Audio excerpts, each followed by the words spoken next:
Okay. Hey, before I take the next call, I wanted to mention the other bill that was stuck into the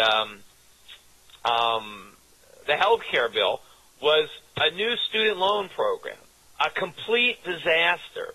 Now, everybody knows that I am a big critic of government-guaranteed student loans, right? The reason that college tuition is so expensive is because the government has guaranteed loans to make it to borrow money to pay whatever inflated prices universities want to charge. If students didn't have access to those government guarantees, college prices would be falling so that students can afford to go, as opposed to rising because they have Uncle Sam's pocketbook to pick. But what did the government do? What did Barack Obama now do? He has abolished the guaranteed student loan program, right? So there are going to be no more banks, issuing government guaranteed student loans, right? That would be a great thing, except what we're going to get instead is even worse.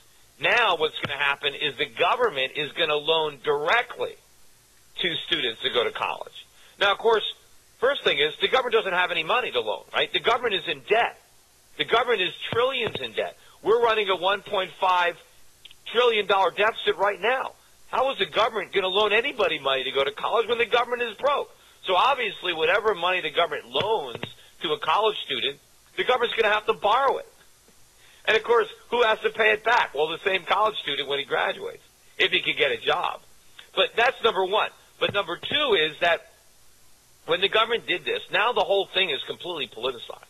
And if the first thing the government has done is they said that when the banks were doing the student loans, the interest was capped at 15% of your income. Well, now they're going to lower that to 10% of your income. Under the old system, after 25 years, if there was any balance that was unpaid, it was forgiven. And of course, the taxpayer simply picked it up, right? Now, under the new rules, it's forgiven in 20 years. Well, what does this actually mean in practice?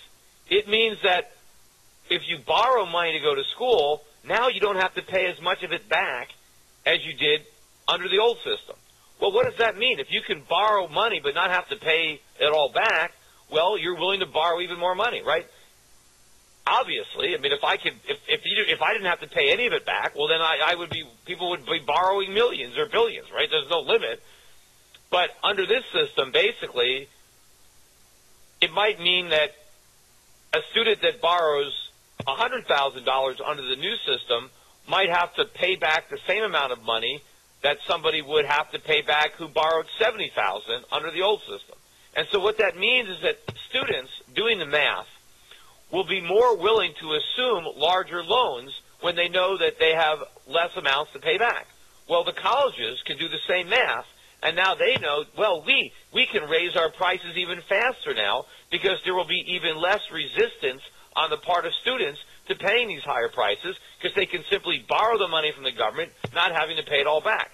And, of course, so now what we're going to have is that college tuitions that were rising rapidly because of government-guaranteed student loans are now going to rise even more rapidly because of government-provided student loans.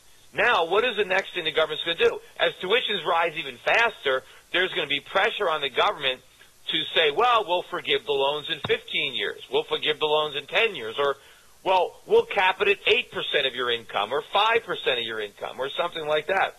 And all that's going to do is feed the rally even more. Just like they did with Fannie and Freddie. Fannie and Freddie were guaranteeing mortgages, so housing prices kept rising. But every time they got to the limit of what Fannie and Freddie would insure, they raised the limit so that the prices could keep going up. But, of course, it was because the limits were being raised, they were pulling the prices up.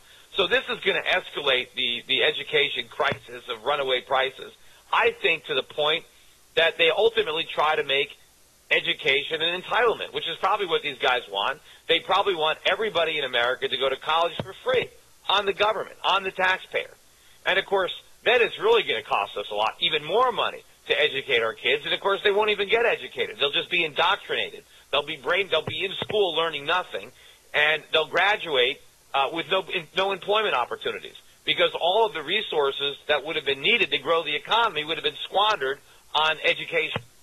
and not real education. I mean, when you say we're wasting money on education, people like to say, well, aren't you in favor of education? Yeah, I just don't want to overpay for it, right? I like education. I don't like paying $1,000 for $100 worth of education, right? But in Washington, if you're against spending, then you're against education, which is all nonsense. You have to understand that we don't get better education, we just get more expensive education.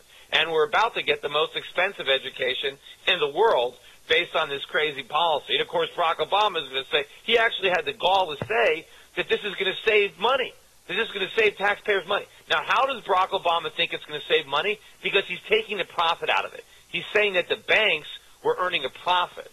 And by socializing it and getting rid of the profits, it's going to be more efficient and will save money. Well, wait a minute. I mean, the profits make it inefficient? Well, if that's true with student loans, that's true with everything, right? He's anti-profits. Well, how is that different than Karl Marx, right? That's the whole theory behind socialism. Take the profit out.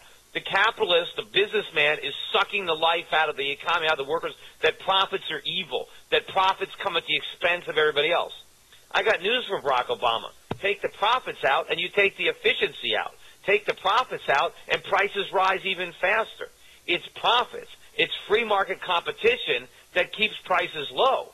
It's government monopolies. It's government bureaucracy. It's when you take the profit out and you put the bureaucracy in.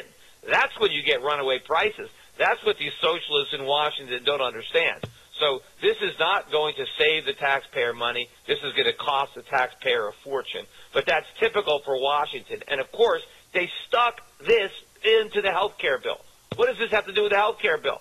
Absolutely nothing. But they crammed it in there anyway, right? No debate, no nothing. Shove it in there, and it gets passed. Look, that's what's wrong with this country. That's what's wrong with Washington. That's why I'm running for the United States Senate. Just on the shot, on the 1 in a million, whatever it is, that I can actually do something to put an end to this before they put an end to the country.